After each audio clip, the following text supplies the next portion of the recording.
Hey Dallas, we're bringing you into the kitchen with some of our favorite cooks. Come along and meet the characters behind the recipes that make their restaurants award-winning. Are you ready to get into our kitchen and cook up something special? Carrie, I'm ready. Let's do this. Let's go. Welcome to Cooking with Friends.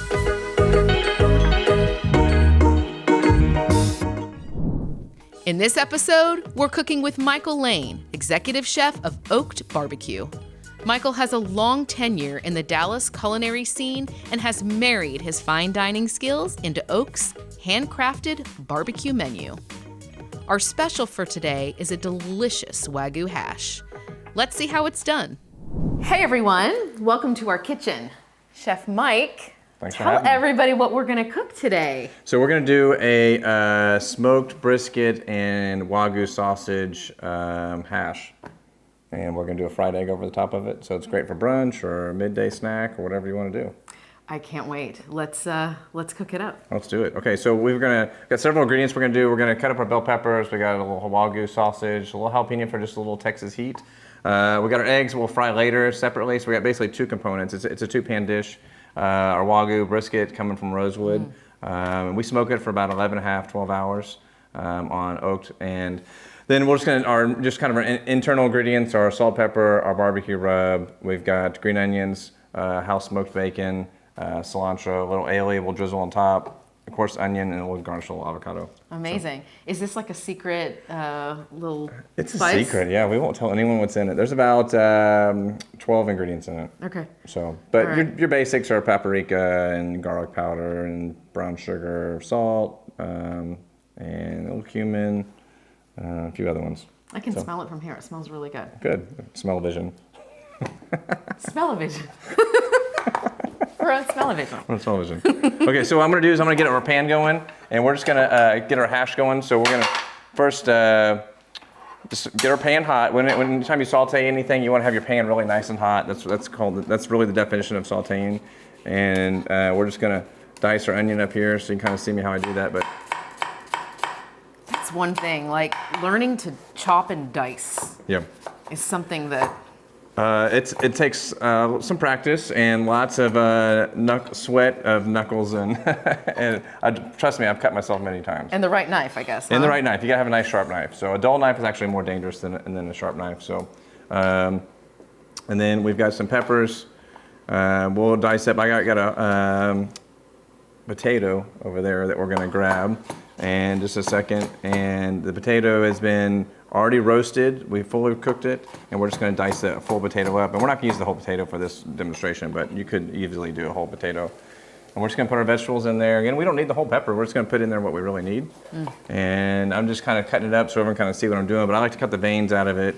And we'll reuse this like in a stock or something in the restaurant, but we don't have to use that for what we're doing today. And then we're just gonna just really rough, huh? Yeah, just kind of rough cuts was good. Listen, it's Texas, right? We got to be a little rough on the rough side of it. So, and then we're going to also do our sausage here in a second. I'm going to do just a little bit of jalapeno. I want to cook a little bit of the jalapeno, and it's just going to bring out a lot of the perfumes, the oils that are already in the pepper and everything. So, and again, I don't need a lot of it. I'm, just a little bit of heat is what we want. Okay. And we're going to put just a little bit of oil in there. Turn the heat down a little bit. Because we're going to put a nice caramelization and everything. Okay, and would you mind grabbing that potato over there for me? Not at all. Oh, right, perfect.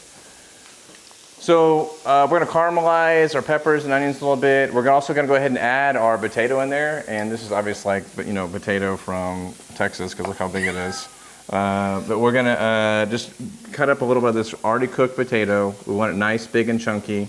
Okay. And it can be totally rough and fall apart on you if it needs to. We want the skin. Skin's good when it gets all nice and crispy. And what's the perfect way to roast a potato?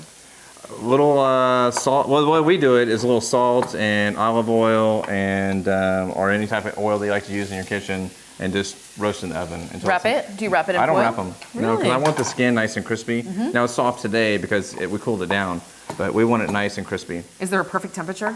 There really isn't. It's just when it's soft to touch, it's ready to go. Got it. Yep. Okay. So you might have to add just a little bit of oil. We're kind of pan frying a little bit, so don't be shy on the oil. You know, in the restaurant world, we're not shy on the oil.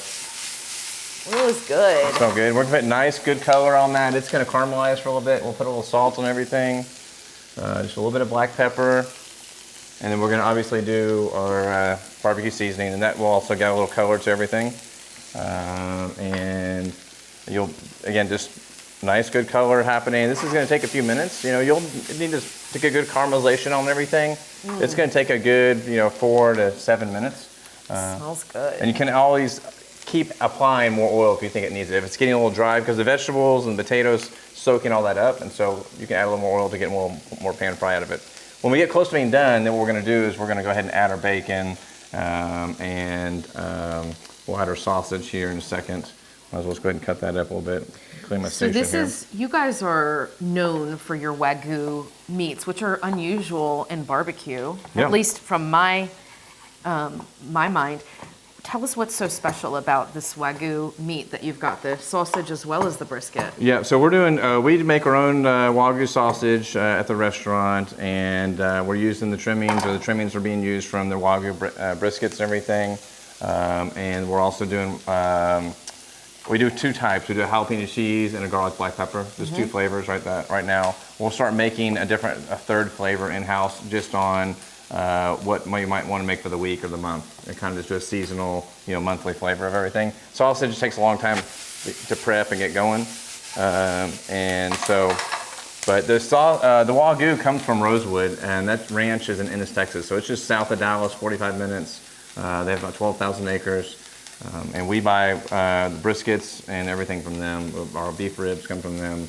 And it just adds another level. I mean, Wagyu is a different breed of animal. So it's Texas Wagyu. So that was going to be my next question. Yeah, so it's Texas Wagyu, and it is half Angus and half 100% of a Wagyu bull, which gives you a 50-50 breed. And that's Texas, or that's American Wagyu. So it's not a true Wagyu from Japan. We wouldn't be able to afford it.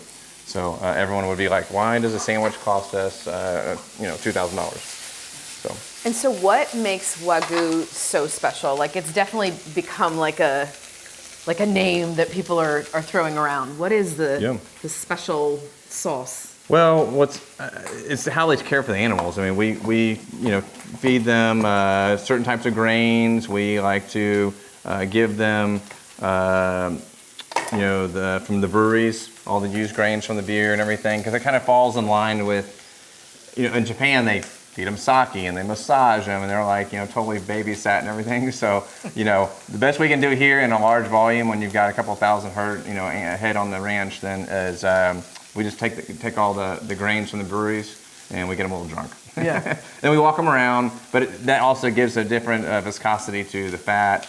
It's a different flavor of fat. It's more buttery and textured in your mouth a little bit, so it kind of adds a little bit different. So, good fat is good flavor, right? I'm just thinking, like, in Japan, they get massaged and they get sake, and in Texas, we just give them beer. That's right. Well, Texas beer, right? Texas beer. That's right. So, Oak number 2, we'll have a brewery and a barbecue. We'll take our grains back down to the ranch, and so I'll be the only guy in Texas that I know. I mean, there might be someone else, but the only one that I know where we're doing the full cycle. So we're, cooking the beer, taking our grains back down to the ranch, and feeding it back to the cows that come back to our restaurant. Kind of create this whole cycle. So we're utilizing and trying to be sensitive to the environment and everything. So great. Yeah. So we got to garnish a little green onions. We'll put just a little bit of cilantro in there, and just for a little flavor. We don't want to cook the cilantro too much. Just kind of let the perfumes come out. And you kind of see we got nice, good color happening right here with our vegetables and everything. And I turned it off. I'm just gonna let it sit for a second. And what we're gonna do is then we'll fry our egg, and then it's ready to plate up. The egg will, just take 3 or 4 minutes and it's done, or maybe not that long, maybe 2 or 3 minutes. So we're getting close, and we'll garnish with a little. We'll add the brisket in just a few minutes. So this is a nice, simple dish that everybody can make at home. Yeah, it really is, and it's fast. I mean, once you do your prep, and that's the secret sauce to any cooking, is the prep. Restaurants spend 80% of the time prepping and only 20% of the time cooking for the dishes. So if I had everything prepped, I can make a dish in 3 to 8 minutes for anything really. That's true. That's like the thing that we don't see as the consumer that comes into the restaurant is everything that goes in on the back end. And I know in barbecue, and we've talked about this before, you guys are there all night long, right? Yeah, you have to be there all night long to babysit the meat. We put the briskets in the smokers. We kind of lock them. We don't want to open them up. It's like we're searing the meat with the smoke for the first 4 hours, and then we're moving on to the spritzing side of it, and then we wrap them. And we only wrap when the color is correct. I mean, you have this a lot of theory out there. Well, I wrap them at 168 degrees or 172, and that's really not the sauce to it. The secret sauce is you wrap when you get the color you want. Wow. So whatever the color and texture is, where you want it, is then when you wrap it. So we want a dark mahogany style bark at our restaurant. We're doing Central Texas barbecue, and we want to make sure that bark is nice and dark, and then we wrap them. Some briskets, based on the position where they are in the smoker, get wrapped at 4 in the morning, and some get wrapped at 7 in the morning. It just kind of depends. We're going to pull Wagyu briskets off around 194 degrees, and then the prime briskets will come off around 203. So because of the more fat marbleization in the brisket, they cook a little faster. And so there's what's happening with the briskets when it cooks, it's the proteins are separating, and then you've got to actually let the briskets rest. You got to let them rest for at least 3 hours. And then when they rest, the proteins go back together, lock back together, and then you can slice it correctly. So if the resting part of the period of the process is very important. So when they come out of the smoker, they rest for 3 hours at our restaurant. So it's long, and if the overnight guy doesn't show up, someone's going to have to stay, and sometimes that's me. So Chef Mike is in the house. That's right. That's when you have to start drinking coffee and figure out what you're going to do throughout the night. So it can be a couple of books. Yeah. I think sure. it's really important for everybody to understand like what really, really goes into making amazing barbecue, and it's a chore. It's a lovely process. Well, it's a chore for sure, and if people, at our restaurant, you don't get to go back. Any restaurant, barbecue restaurant, you don't get to go back to the lazy boy and look at your Traeger timer goes off and like that. We're there all night long. Most of the good guys are. And you got to babysit the meat. And if you don't take care of the meat, then, it's not going to take care of you and produce a good product. So it's just part of the process.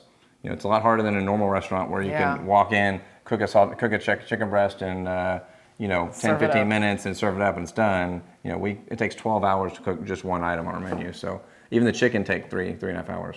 Well, that's why it's so good. That's right. That's why it's so good. It's so good. Well, and also, we're from scratch on everything we do at the restaurant at Oak'd BBQ. So we are from scratch. We do everything there. We do our pastries. We've been voted, #1 in pastries there. Obviously, you've seen those and tried them. But we're constantly innovating new menu items and working on new products and things that we're trying to roll out. We just did our hamburgers, and they're the trimmings from all the briskets. Ooh. And so, you got to utilize it. The meat costs so much. You got to make sure you utilize 100% of the product as best you can. So we're in the business to make money, and also in business to be conservative to our product. So that's important to utilize all that. So what we're gonna do next, though, we got our hash ready to go. All I got to do is just cube up a little of the brisket, and we want to keep some of that bark on there. The bark's really good, a lot of flavor. That's what people are coming in for. And I don't want to. I want big pieces. For this dish on a hash, I'd want some big pieces on it, so you kind of really see the barbecue and the brisket coming out. And we're just gonna put that in the pan, and then what we're gonna do is just we'll get our heat going again here in a second, and we just want to kind of saute it a little bit and stir it in. I don't want to tear up the meat or crumble it or anything, because the way I envision the dish is the brisket is really the main. The star of the show of the plate, right? So we want to see the big chunks of brisket. We want the bark in there, but we'll kind of just toss it in a little bit, and we'll get it nice and warm, and then it's ready to go. And the next step is we're just going to pan up this, fry our egg, and then we're off and running to try a really good meal. I can't wait. I can't wait either. Hurry up. Let's go. Okay, so we're going to just set this off to the side. This hot pad? I don't know. That's a good question. It is. Okay, so we're gonna get our next pan going. We're gonna get our fry some eggs in here. I forgot a plate. You have a plate you want to do? Yeah. Okay. So we're gonna get a plate. One of Carrie's favorite plates. Want one of these, or you want something? Perfect. That's perfect. Okay, so we're gonna put our plate down, and part. And the way you look at, here's what in the restaurant world, obviously you want your oil hot in your pan, and that helps kind of fry your food correctly, pan fry your food, saute your food correctly.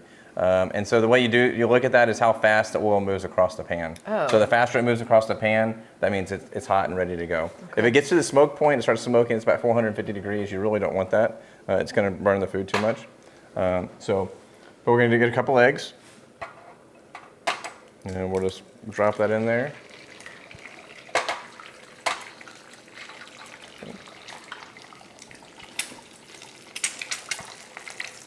And I want to kind of just agitate the edges a little bit because I don't want it to stick, right? And so,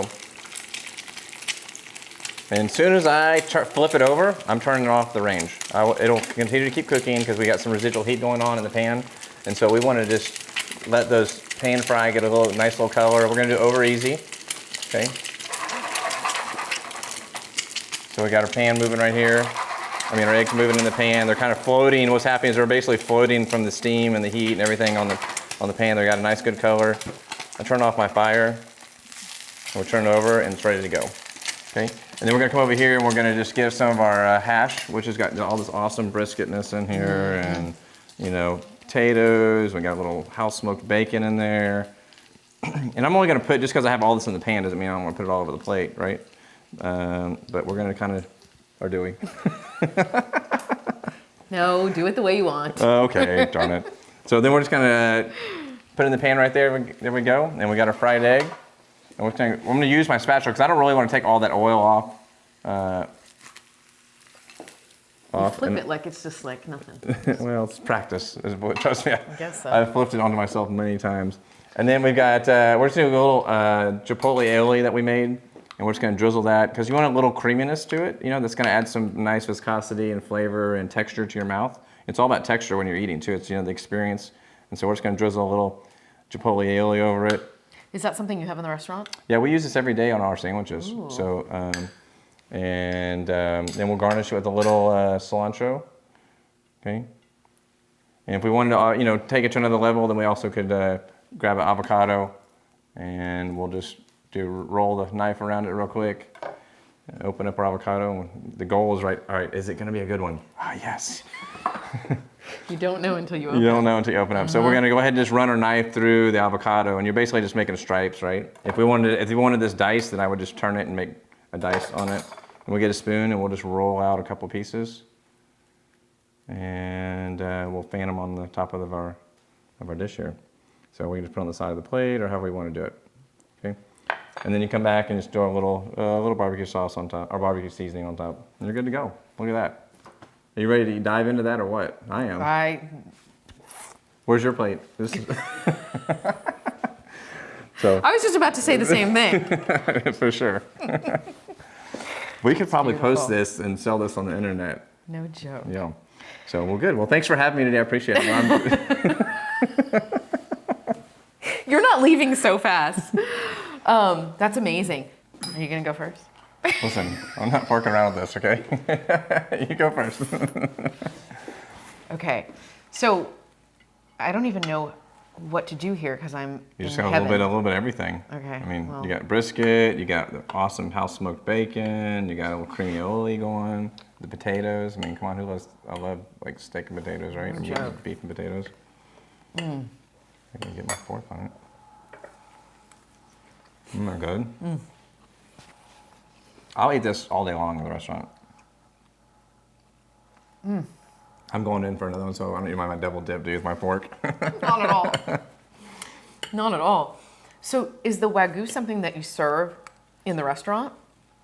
You just want to wait till I get my mouth full, right? Yeah, so we have Wagyu every day.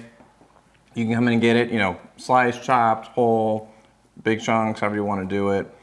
We've got a whole frozen program we're working on. We're about to turn on, so we're doing all the labels right now. So you can be able to come and get meats and sliced turkey for your sandwiches for home, for really fresh turkey meat for sandwiches and stuff for the kids. We're doing smoked turkeys and spiral cut smoked hams for the holidays and special times of the year. So we're working on all that stuff. It's all coming this year. That's what I love that about the way that you think and your restaurant is again, you've got this whole full circle concept going. Is it hard to like consider all these moving pieces? It's a lot to. It's a lot. It's a lot of. I compartmentalize everything, but I have to think about everything one at a time. Of doing one thing and then moving on to the next thing. But they all kind of feed each other, move into each other. So I'm excited about it. We've got Oak number 2 coming, and that's going to be kind of our. Is the location already picked out? It's already picked out. We're going to Addison. Oh. We've already started construction. It'll be open in August of 22. Wow. So, we're trying if there's no problems with supply chain issues. But I mean, this is so good with like the sausage and all these roasted bell peppers. It's amazing. Get off my dish. Just kidding. Tell everybody what you think is so special about Oak'd and the restaurant in general. Well, I mean, what I think is special about it is we focus on quality. We have superior product that we start with, and I just learned that from my fine dining days where we want to have superior product, and that superior product turns into a great result. We cook everything from scratch at the restaurant. I mean, the only thing we don't make are pickles and the buns. The buns are made at a bakery in town. I don't want to make buns there. It's just too complicated.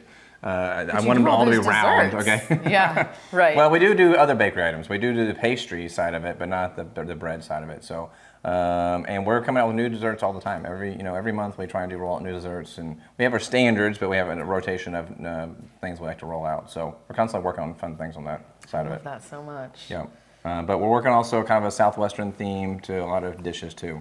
You'll be able to get like brisket bowls, and you're going to be able to get tacos, and have this whole other theme coming that I'm working on, and that'll happen so I just did burgers. Now we're working on the Mexican theme. That's like really brilliant. Actually, I've not heard that before. That's a great way of again introducing some ingenuity. Yeah. So I love that. It just kind of we can get us some tacos too. Yeah, our brisket tacos are amazing. So the quesadillas, I do burnt end quesadillas. They're to die for. So that's to die for. Well, thanks. Appreciate it. That's really good.